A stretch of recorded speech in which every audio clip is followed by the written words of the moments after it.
دست من رو گذاشتن رو پیانو پدرم بودن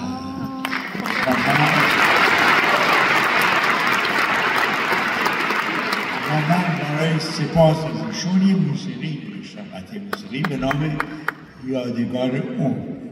وقتی داشتم این رو کار میکردم متوجه شدم عین همین موقعیت رو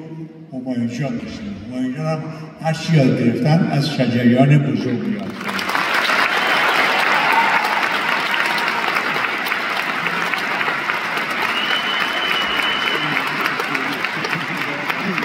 شعر این قطعه رو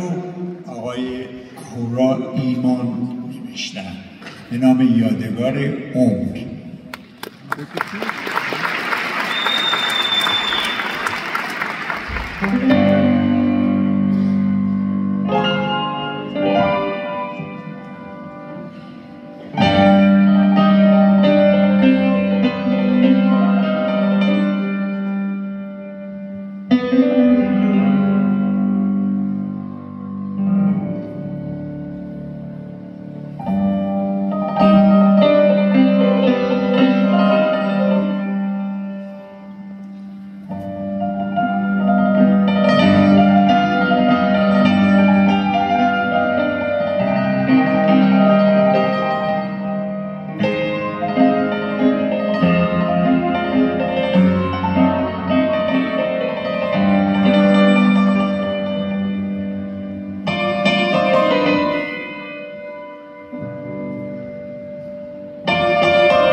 چه خبر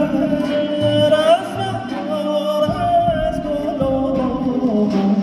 بوی باران چه خبر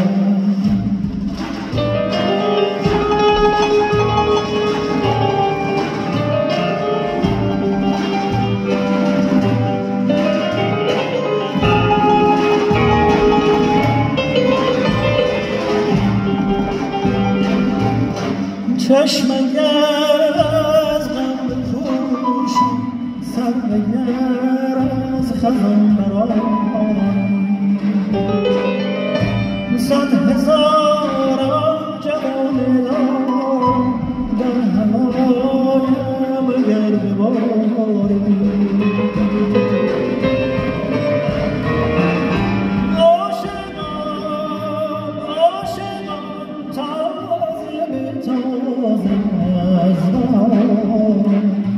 چه خبر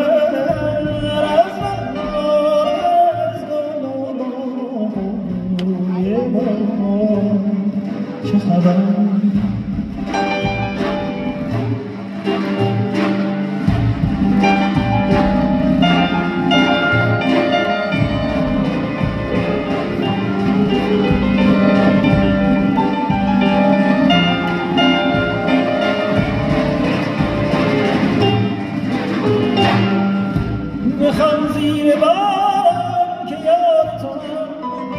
تو عید منی من بار تو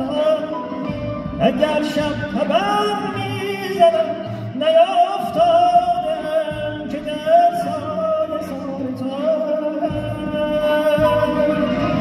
بگو با زمین آزدم که تا آخرین نفس دیدار تو در شب من جوان بیا که مرا نمانده صبر به شعر شبان به باغ زمان تو عطر بهاری خوشا تو بخند خوشا تو بخند خوشا تو بباری